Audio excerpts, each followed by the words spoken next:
Hello everyone, जय हिंद, वंदे मातरम। मैं आपका स्वागत करता हूं आपके अपने यूट्यूब चैनल कृष्णा स्टडी मस्ती पे। तो बने रहिएगा, वीडियो में अंत तक देखिएगा। अगर हम बात करें तो ये सेशन किसके लिए महत्वपूर्ण है, तो बीपीएससी टीआरई 4 के लिए। वैसे तो वनडे एग्जाम जितने भी होते हैं उसमें सब में आपको हिस्ट्री देखने को मिल जाएगी, तो इसलिए सेशन बड़ा ही प्यारा है।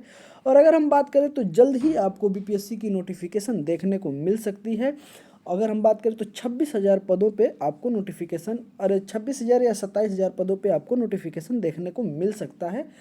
और बच्चे अभी धरना प्रदर्शन दे रहे हैं इसको बढ़ाने के लिए। लेटेस्ट न्यूज़ है, अब देखिए क्या होता है। सरकार का होता है फैसला कि पोस्ट जो है बढ़ा के आता है या फिर 26,000 या 27,000 पे ही वैकेंसी को कराया जाता है।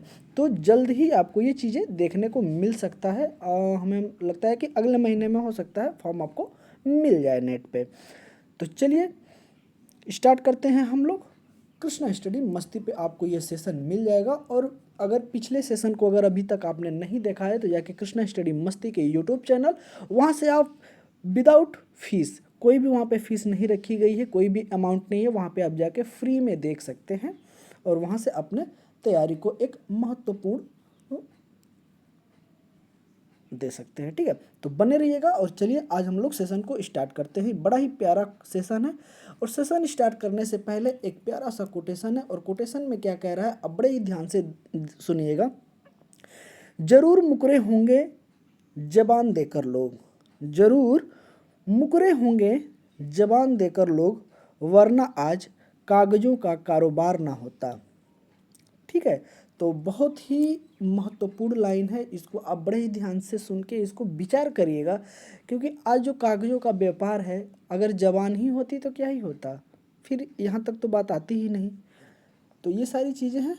और चलिए हम लोग आते हैं सेशन पे। आज का जो हम लोगों का टॉपिक है, बड़े ही ध्यान से देखिएगा। क्रांतिकारी आंदोलन तथा उग्र राष्ट्रवाद का उदय। ठीक है, तो इसके बारे में हम लोग क्वेश्चन आज देखेंगे। चलिए आइए। पहला क्वेश्चन है कि स्वराज पार्टी के गठन में शामिल हुए कौन कौन हुए, तो भैया लाला लाजपत राय, लाला लाजपत राय। महात्मा गांधी के साथ चंपारण सत्याग्रह में भाग लेने वाले सम्मिलित थे, तो कौन कौन थे, राजेंद्र प्रसाद और अनुग्रह नारायण, राजेंद्र प्रसाद और अनुग्रह नारायण शामिल थे। आगे देखिएगा। स्वराज पार्टी के संस्थापक थे, कौन थे, तो हैं भैया सी आर दास, सी आर दास। गोरखपुर जेल में फांसी पाने वाला क्रांतिकारी था, कौन था, राम प्रसाद बिस्मिल, कौन, राम प्रसाद बिस्मिल। आगे देखिएगा। स्वराज पार्टी के गठन में शामिल हुए थे कौन, लाला लाजपत राय, लाला लाजपत राय। आगे देखिएगा, एक प्यारा सा कोटेशन है कि समय निर्मल प्रतीत हो रहा है, समय निर्बल प्रतीत हो रहा है, हो रहा हो तो हताश होने के बजाय हौसले को मजबूत बनाएं।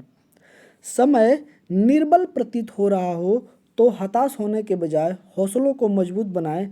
विषम परिस्थितियां आपके सामर्थ्य को परखने के लिए आती हैं, विषम परिस्थितियां आपके सामर्थ्य को परखने के लिए आती हैं। अगर आपके समय अगर आपके अनुकूल नहीं चल रहा है, अगर प्रतिकूल चल रहा है, तो अपने हौसले को मजबूत बनाएं। ठीक है, और अगर परिस्थिति नहीं आएगी तो हम आविष्कार कर पाएंगे, खोज कर पाएंगे, नहीं करेंगे। क्योंकि आदमी एक ऐसा प्राणी है ना कि अगर उसको पर्याप्त मिले, अगर उसको कोई कष्ट ना हो, अगर, तो वो कुछ विकास नहीं कर पाएगा, ना ही खोज कर पाएगा, क्योंकि उसको चल रहा है। अगर वो चीज़ें उसको ना मिले ना, तो फिर वो क्या करता है, विकास करता है, खोज करता है। ठीक है, तो ऐसे ही अगर आपका भी समय प्रतिकूल चल रहा है तो विकास करिए, क्योंकि ये स्थितियाँ जब आएंगी तभी आप कुछ कर पाएंगे। आगे देखिएगा। महात्मा गांधी के साथ चंपारण सत्याग्रह में भाग लेने वाले सम्मिलित थे राजेंद्र प्रसाद, अनुग्रह नारायण। मुझे लगता है कि इस क्वेश्चन को हम लोगों ने कर लिया है। ओके, आगे देखते हैं। देशबंधु के नाम से प्रसिद्ध कौन है भैया, चित्तरंजन दास, कौन है, चित्तरंजन दास। ओके, आगे देखिएगा। स्वराज पार्टी निर्माण के लिए कांग्रेस के अध्यक्ष पद से 1904 में क्रांतिकारी संगठन अभिनव भारत संगठन त्याग पत्र दिया था? वह थे, कौन थे भैया? तो CR दास थे। कौन थे? CR दास थे। आगे देखते हैं। स्वतंत्रता पूर्व भारत में किसने केंद्रीय विधानसभा के स्वराज वर्ष 1928 में हिंदुस्तान सोशलिस्ट रिपब्लिक एसोसिएशन दल का समर्थन किया था? कौन थे? MA जिन्ना। कौन थे? MN जिन्ना थे।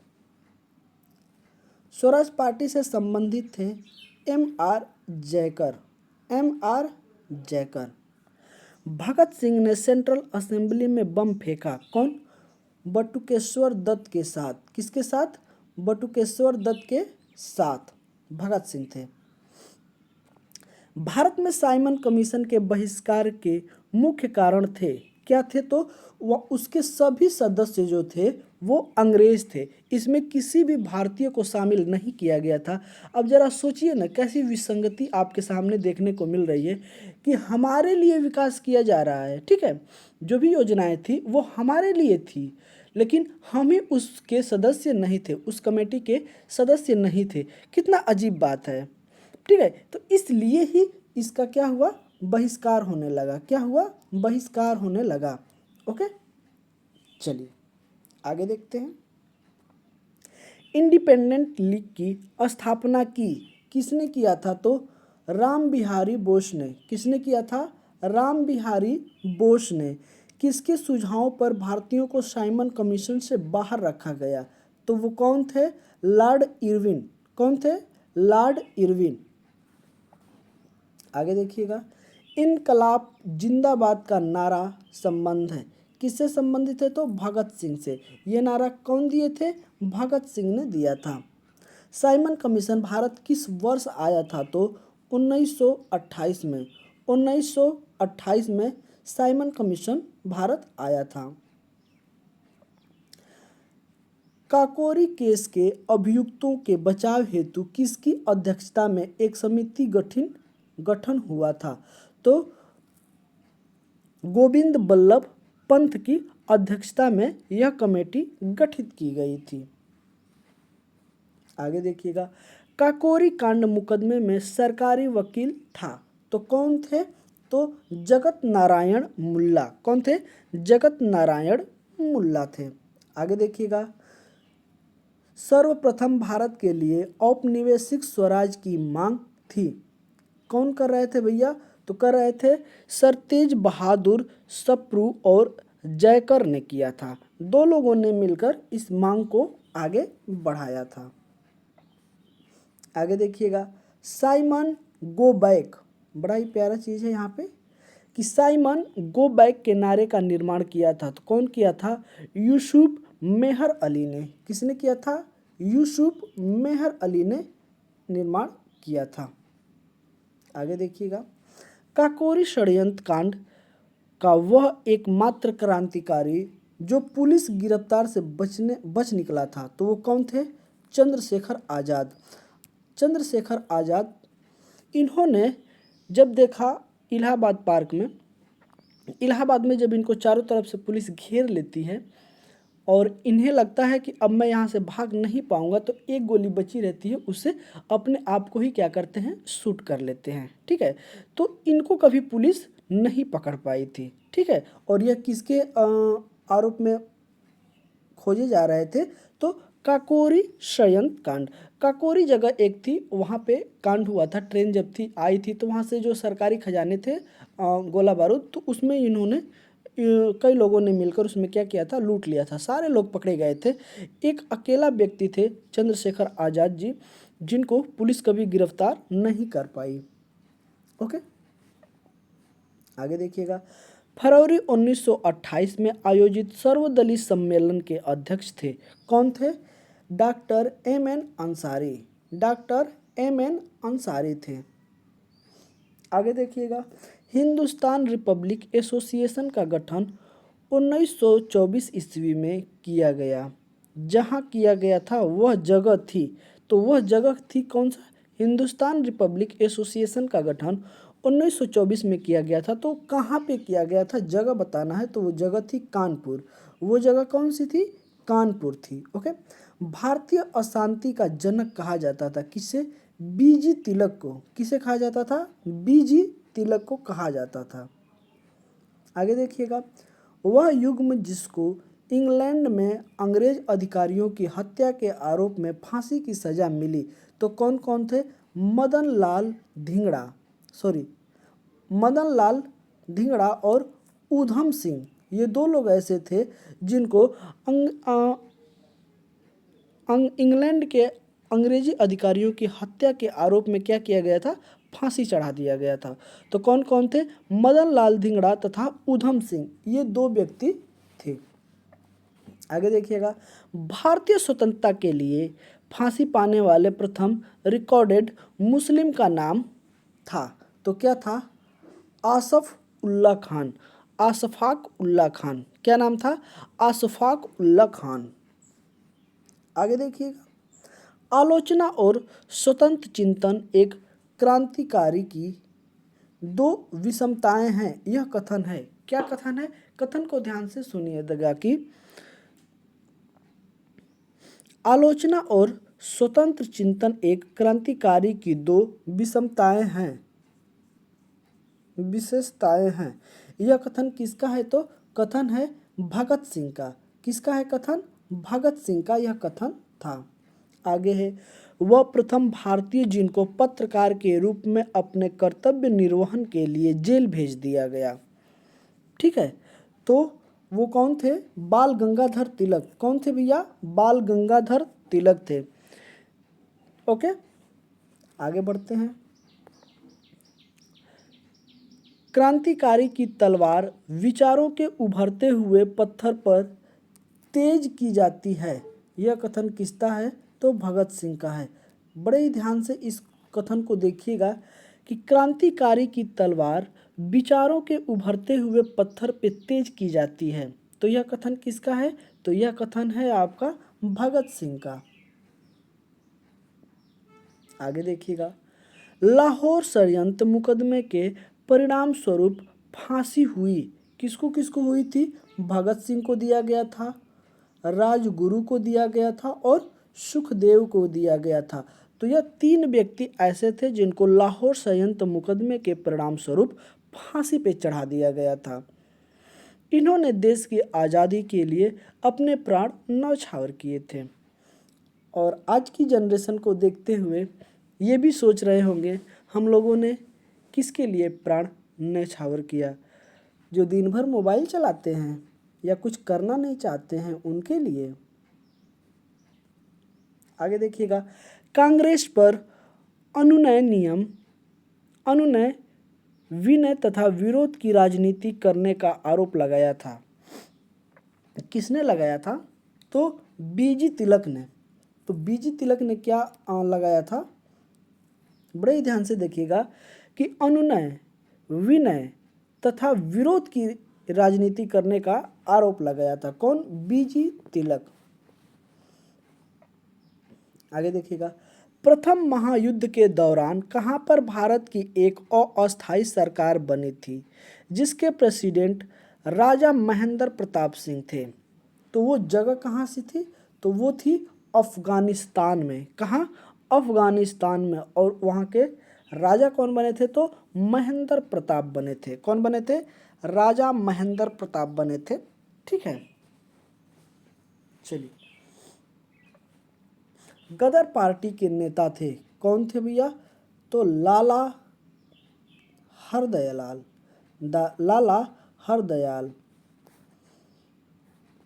गदर पार्टी की स्थापना हुई थी संयुक्त राज्य अमेरिका में। संयुक्त राज्य अमेरिका में भारत की यात्रा पर निकला एक जलपोत था। भारत की यात्रा पर निकला एक जलपोत था। कौन था? तो वो था कामागाटा मारू था। इसका एक कहानी है। ये जो घटना होती है, तो ये घटना होती है आपको एक जगह सुनने में आया होगा, आप मैप पे जाके देखिएगा या इंटरनेट पे सर्च कर लीजिएगा। जगह होती है कनाडा का, उसमें कनाडा भी इंग्लैंड का क्या था, कॉलोनियन था। तो वहाँ पे एक जगह होती है ब्रिटिश कोलंबिया। कौन सी जगह होती है, ब्रिटिश कोलंबिया। तो भारतीय जो होते हैं ये लोग क्या करते हैं, एक जापान से जहाज़ मंगाते हैं और उस जहाज़ का नाम था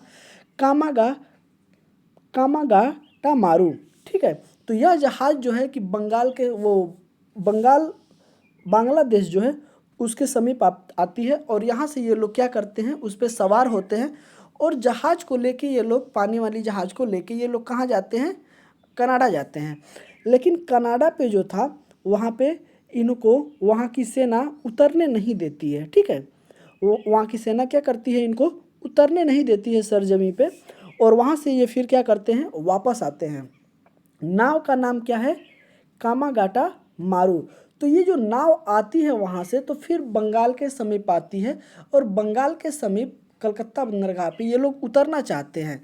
लेकिन जैसे उतरते हैं ना, तो यहाँ पे जो अंग्रेजी टुकड़ी थी, जो अंग्रेजी सेना थी, ये लोग इनको क्या करते हैं, चिढ़ाते हैं। ठीक है, क्या करते हैं, चिढ़ाते हैं, उल्टा भड़ा बोलते हैं और ये लोग बर्दाश्त नहीं कर पाते हैं और रखे हुए नाव में जो जहाज़ में जो औजार था उससे ये लोग क्या करते हैं, फायरिंग कर देते हैं और उसी का हवाला देते हुए अंग्रेजी सेना इन पे टूट पड़ती है।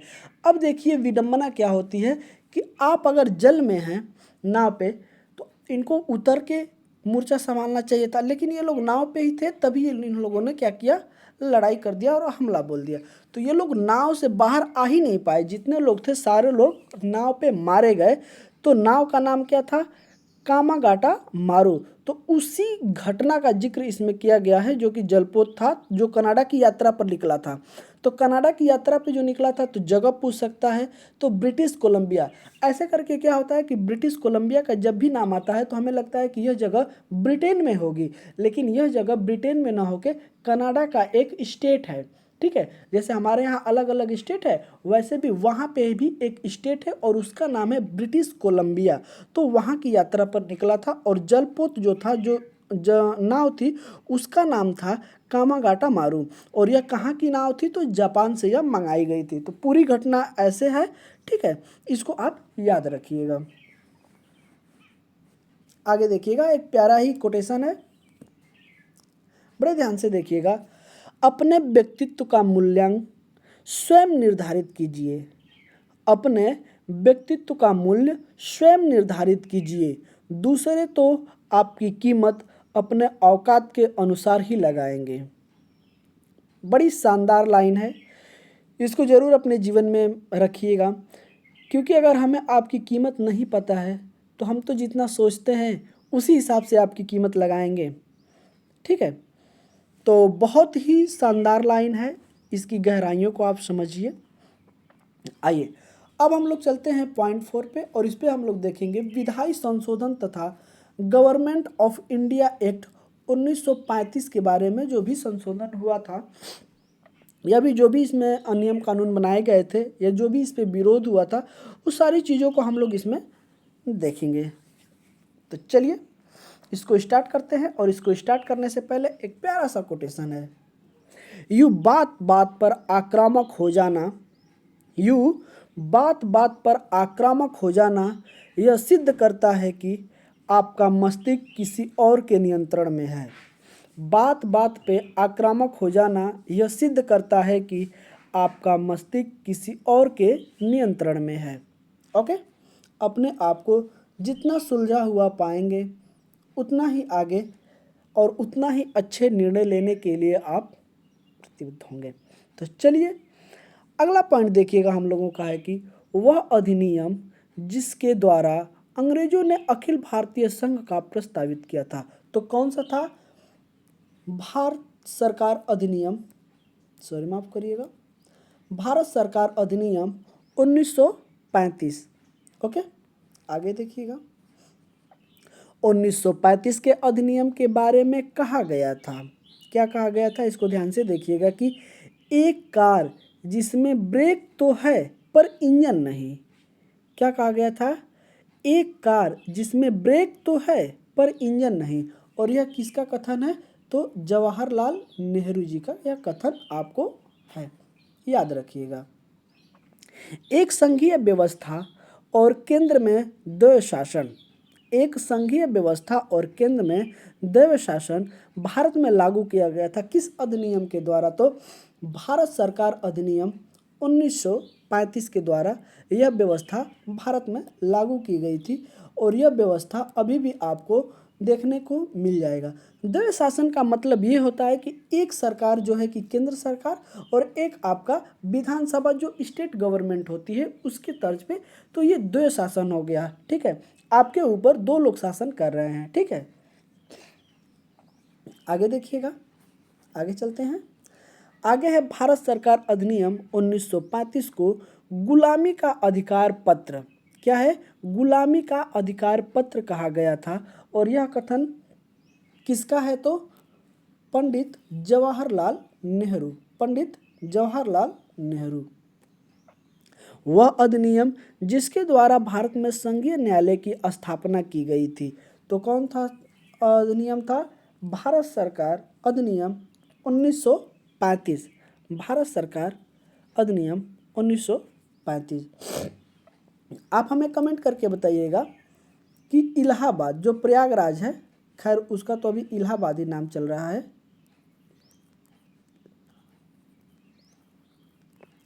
ठीक है, इलाहाबाद जो उच्च न्यायालय है, क्या है? उच्च न्यायालय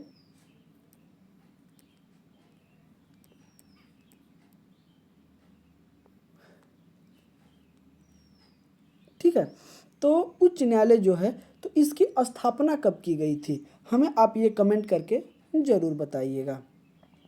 वह अधिनियम जिसके फलस्वरूप वर्मा भारत से अलग हुआ था। वर्मा की अगर हम बात करें तो आज की डेट में क्या है? तो आज की डेट में म्यांमार है। ठीक है, म्यांमार को भारत से कब अलग किया गया था? किस अधिनियम के द्वारा? तो भारत सरकार अधिनियम 1935 के द्वारा इसको भी अलग किया गया था। किसको? म्यांमार को भारत से अलग किया गया था। आगे देखिएगा, भारतीय शासन अधिनियम 1935 के द्वारा स्थापित संघ में अवशिष्ट शक्तियाँ दी गई थी। किसको दी गई थी? तो गवर्नर जनरल को दी गई थी। किसको दी गई थी? गवर्नर जनरल को दी गई थी। भारत के संविधान में केंद्र और राज्य के बीच किया गया शक्तियों का विभाजन, यहाँ पे डैश खाली स्थान है, योजना पर आधारित है। तो किस पे आधारित है? भारत सरकार अधिनियम 1935 के अधिनियम पे आधारित है। आगे देखिएगा, प्रांतीय सरकारों का गठन किस अधिनियम के तहत किया गया था? तो किस अधिनियम के तहत किया गया था? भारत सरकार अधिनियम 1935 के द्वारा किया गया था। सेशन कैसा लगा जरूर आप हमें कमेंट करके बताइएगा। ऐसे ही सेशन में आप लोगों के लिए लाता रहूँगा जिससे कि आपको तैयारी को एक अंतिम रूप दिया जा सके। ओके, तो चलिए सेशन को समाप्त करते हैं। और सेशन कैसा लगा जरूर आप कमेंट करके बताएं, लाइक शेयर भी कर दीजिएगा जिससे कि अन्य लोगों के पास यह सेशन पहुंच सके। और जाते जाते एक प्यारा सा कोटेशन जिससे आपको ऊर्जावान बनाना है हमें, बाकी मेरा कोई मकसद नहीं है। तो देखिएगा, यदि परिस्थितियाँ प्रतिकूल ना हो तो संपूर्ण जीवन भ्रम में ही निकल जाएगा। यदि परिस्थितियाँ प्रतिकूल ना हो तो संपूर्ण जीवन भ्रम में ही निकल जाएगा। और जीवन की वास्तविकता से रूबरू होने के लिए क्या है कि जीवन की वास्तविकता से रूबरू होने के लिए भ्रम का टूटना अनिवार्य है। भ्रम का टूटना अनिवार्य है। बहुत ही गहरी लाइन है, इसको आप बड़े ही ध्यान से सुनिएगा, समझिएगा, परखिएगा, इसको अपने अंदर उतारिएगा कि यदि परिस्थितियाँ प्रतिकूल ना हो तो संपूर्ण जीवन भ्रम में ही निकल जाएगा और जीवन की वास्तविकता से रूबरू होने के लिए भ्रम का टूटना अनिवार्य है। बहुत ही प्यारी लाइन है, अपने जीवन में इस लाइन को रखिएगा और कड़ी से कड़ी मेहनत करिएगा। देखिएगा, आप इस बार का दशहरा भूल जाइए, इस बार की दिवाली भूल जाइए, इस बार का छठ भूल जाइए और इतना मेहनत करिए कि आने वाला जो छठ और दिवाली हो वो आप अच्छे से मना सकें। देखिए, छठ दिवाली कुछ भी होता नहीं है, कोई त्यौहार नहीं होता है। अगर आपके जेब में पैसे नहीं है ना, तो आपका कोई भी त्यौहार नहीं है। और अगर आपके जेब में पैसे हैं तो आपका सारा त्यौहार है, हर दिन त्यौहार है आपका। तो ये लाइनें याद रखिएगा और जितना ज़्यादा से ज़्यादा हो सके मेहनत करिएगा, अपने आप को उस लेवल पे लेके जाइए कि जहाँ हम खड़े हों या जहाँ हम जाएं वहाँ दो लोग मिल सकें हमें। ऐसा व्यवहार और ऐसा चरित्र ना रखिएगा जहाँ पे हमें जाने पे थुतकार मिले। ठीक है, तो चलिए अपने सेशन को हम यहीं विराम देते हैं। Thank you for watching Krishna study मस्ती यूट्यूब चैनल। ओके, देखने के लिए बहुत बहुत धन्यवाद। मिलते हैं अगले सेशन में, तब तक के लिए जय हिंद, वंदे मातरम। अपना ख्याल रखिएगा।